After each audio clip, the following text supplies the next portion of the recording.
The Curses and the Covenants, A History Weaver Mystery, Book 2, by Connie Worden, read by the author. Chapter 30. I wasn't sure if it was my report to Pete about what Julia had said to me that had swung the decision more quickly, but the next news I heard within the next few days on Julia's death was that it had officially been declared a suicide. So, that investigation was apparently closed. Julia had sent the police on their last quest on her behalf. Almost. There was still the mystery to be solved of the body under the rubble. Though that hadn't been a quest Julia had sent the investigators on. Or had she? In a sense, she had. Had she been trying to let them know about the dead man when she'd told her story about the homeless man? If so, why had she been more obstructive than helpful? Had she known about the body there herself? Or was it really all just one giant coincidence? And would we ever know what had been in Julia's mind? Her mum had hoped the journal might hold some kind of key, but if it did, I hadn't been able to make any use of it. I wondered if the police would have any better insights into it than I did. Maybe trained investigators would see more in it than my amateur eye.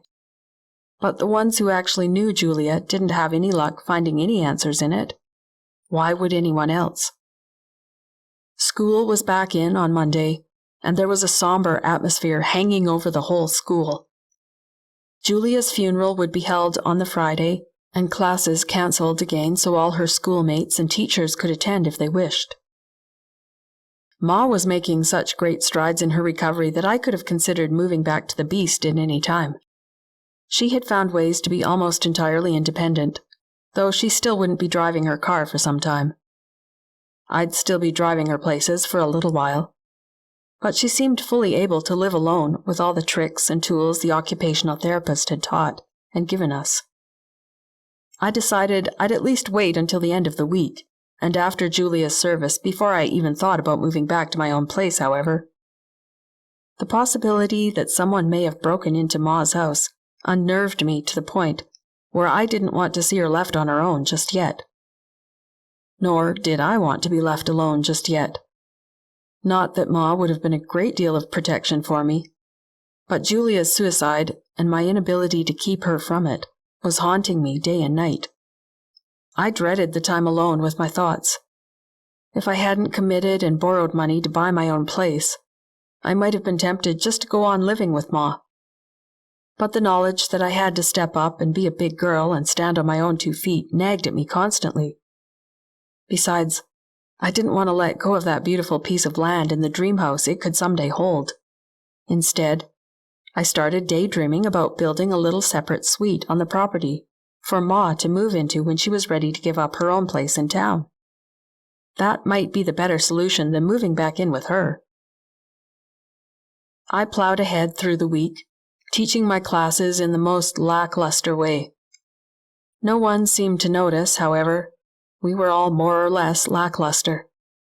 Someday things would feel normal again, but the loss of a student in such a way hung a pall over the whole school, even over those who had seemed to despise Julia while she was alive. I certainly hadn't despised her. I'd found her exasperating, and she left me at my wits' end more often than not. I wouldn't have claimed to miss her exactly, but I still felt distraught nonetheless. That was the effect suicide had. Its pointlessness somehow made it so much worse than a simple accident would have been. Although I'd lost my main, quote-unquote, client, I found that I had much more counseling work than I had previously. Students I'd barely known before were coming to see me during all the scheduling spaces I had for counseling when I had no classes. There were no empty spots in my schedule anymore. I was finding it overwhelming and exhausting. You don't have to have any answers for them, I reminded myself. Your main job is to listen. Just offer gentle guidance so they can find their own way. It's up to them to discover their own answers. Like Julia had? How had that worked out in my dealings with her? Those were the questions I tried to shut off before they had a chance to get themselves asked. But they wouldn't be denied. I couldn't ignore the fact that not having any answers for Julia hadn't worked out so well for either of us. Maybe sometimes we needed answers. Maybe we needed answers that we couldn't provide for ourselves. Maybe it wasn't enough to just find our own way. Maybe we weren't all capable of being okay all on our own. Maybe we did need some guidance. Wasn't that my job? I was supposed to be a guidance counselor. It was patently obvious to me, however, that I was an abject failure at guiding anyone else. I couldn't even guide myself. I didn't know the right path for myself. Was that my problem? That I had never really accepted the fact that there was a right path? I'd bought into the idea of many right paths. Whatever's right for you is right for you. Whatever's true for you is true for you. Without ever articulating it to myself, I'd unconsciously accepted the popular idea.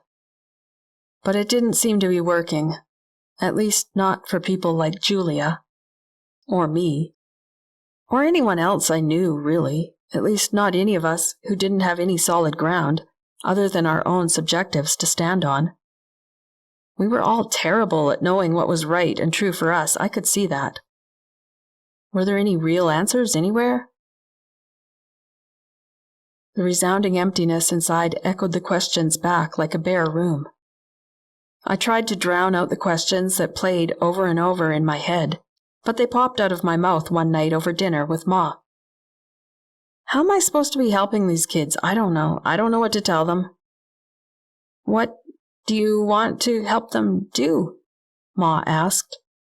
Well, feel better, I guess, I said lamely. Be happy and healthy, live their best lives. Do you even know what the best life is? She'd stumped me. Leave it to Ma to cut right to the chase. No, I didn't, in fact, know what that catchphrase meant. I wouldn't know my best life if it smacked me in the face.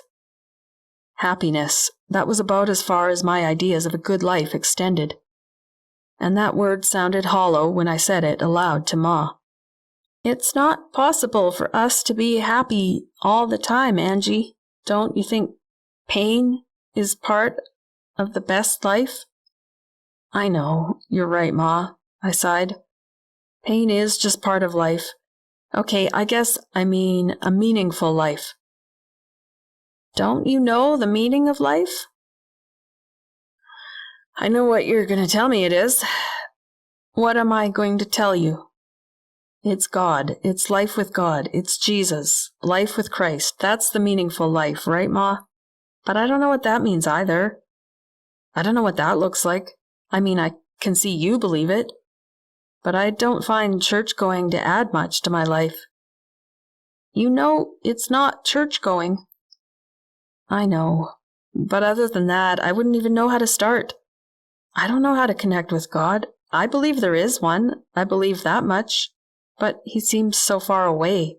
How do you connect to someone you can't see, can't hear, can't feel, aren't sure if he's there, or if he is, aren't sure that he cares? I know. I have to read the Bible. I have to go to God through Jesus and his death on the cross. I couldn't help the sarcastic tone on the often repeated talking points I'd had drilled into me from childhood. It all seems a little made up, though, doesn't it? It's never made any sense to me. I mean, if he's the creator of the universe, that's an awfully big place. Seems a little arrogant to think he'd notice us down here on our little speck of dust at all. It was the most honest conversation on the subject I'd ever had with my mother. Before, when the topic would arise, I'd drift along, pretending agreement with her, not saying much. It wasn't that I didn't want to believe the way she did. At times I craved it. I wanted to know that all life, including my life, had point and purpose, that things made sense. I wanted to believe, I thought. It was a matter of inability. I literally couldn't. I didn't know how. Ma took my hand lying limply on the table in her good hand and squeezed it with the strength she had left. Seek him, she said simply. How? Ask him. Ask him? Ask God how to seek him? That seemed a doable start. Why had I never tried that before? I didn't know if it would change anything, but I decided to try. That night. When I went to bed in my old bedroom that night, I did something I hadn't done since I was a child. I knelt beside my bed, my folded hands on my old neon pink leopard print bedspread, and asked God how to seek Him, how to connect with Him. I wasn't sure why I'd chosen the old childish position. I suppose it lent some of the seriousness I wanted to give to the asking. I got up and crawled into bed, not feeling any different. I had no answers as yet, but I hadn't expected to. I'd give it some time. I was skeptical that I'd done anything real or that anyone was listening, but I was open to possibilities. That was as far as I could go. September 2nd, 1898, a little later. As I've been going through my day, my thoughts were revolving constantly around the question I last asked this diary. But why must the earth be full of sin, suffering, sorrow, sickness, strife, etc.? Given the presence of those experiences, I can see the necessity for the escape of death, and the chance at a fresh new start, and a whole new earth, uncorrupted by all the dire words beginning with S I quoted above. How odd! Who knew how many dreadful things begin with S? I had never noticed before. But why must those things exist in our world? As I worked, going about my daily duties and pondering that question, the memories of the hardships of this year circled around in my mind, chasing the question, weighing on me. Has it really only been 1 year and only a few months of that year? And slowly another light began to dawn in my heart and mind. It's been hovering on the fringes for some time now, and I knew there was something there I was meant to see that I couldn't quite lay hold of. But today it occurred to me that it was the deaths of my beloveds that caused me to see how much wrong I had done. Before little Ollie's death, which caused me to stop and question, I was blithely content to go along, ignoring the wrong Ole and I had done, the wrong that I had convinced, or at least encouraged Ole to do, in breaking faith with the people to whom we were in a covenant with. It's all nonsense, I told myself. It's all based on their old superstitions, I convinced myself. The very real good that could come from the discovery of gold in the area will far outweigh, even for the native peoples themselves, all the wrongdoing of breaking a promise based on nothing more than superstition. After all, we had no way of knowing, when we made that foolish promise, what lay under the land in question. It was an ill-informed decision that we never would have made if we'd had all the facts. And so I rationalized to myself that we had really done no wrong at all. It wasn't until that wrong began to hurt me in some way, though that way was very severe, that I began to see the gravity of what Ole and I had done. Whatever the people's reasoning for desiring to make that covenant with us, we did make it, and we broke it, and in so doing we broke our friendly relations with the people. By God's grace, and the graciousness of the ones against whom we erred, those relations have now been repaired. But that took my suffering and then my sickness to break down those walls. The redemption lay in the suffering itself. But it was only little Ollie's death that first gave me pause to think. Could we have been, were we, cursed because of our treachery? I first began to see the gravity of my sin through that suffering. After I began to think about my own situation, I began to think about the first man and woman's situation in light of mine, and like lightning the thought struck me. The forbidden tree was the tree of the knowledge of good and evil. Without suffering, sorrow, sickness, struggle, strife, and all the rest, there could have been no knowledge of good and evil. There would only have been sin, but no knowledge of it. I almost fell to my knees under the weight of the thought. What a mercy indeed, that God cursed the creation with the suffering that comes on the heels of sin. It is the only way to know the sin as sin. Surely He could not have allowed mankind to break His covenant and destroy the relations He intended us for, both with Him and with each other, without giving us some way of truly knowing what they, and we all, for all have sinned, had and have done and are doing and will do. If we will sin, we must know the bitter taste of that fruit of its knowledge, the bitter fruit of suffering. There is no other way we could understand the gravity of sin. And beings who lacked that knowledge, while still being capable of the willful sin, would be monsters.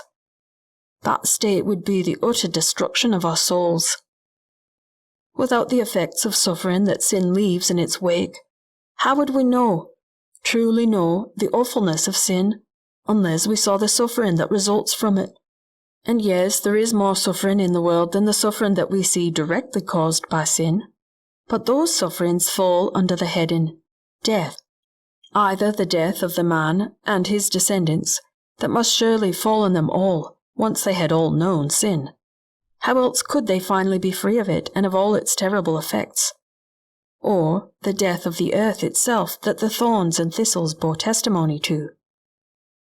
In Papa's commentaries, I was pointed to 2 Peter 3, and the perishing of the earth itself. Because sin entered the world, even the world itself must die. Otherwise there could be no end to the sin, sorrow, suffering, etc., and no chance for a fresh start. Although I would not have wished my little Ollie to escape all the suffering in the way that he did, for the great burden it added to my share of the suffering, I can't be sorry for his sake of all that he's been spared. In fact, my little child did not know what it was to have the consciousness of sin and all its dreadful effects, as I do know. It's been a sobering day of earnest thought. I am afraid I am not quite at rest away from the constant pressure of my question, why, however. Now I say to myself, yes, given the fact of suffering, I can see the necessity of death. Given the fact of sin, I can see the necessity of suffering. But why would we, and the first man and woman, have been given the capability of sin at all? Where is the necessity for that? Again, I feel dimly understood answers stirring in the corners of my mind.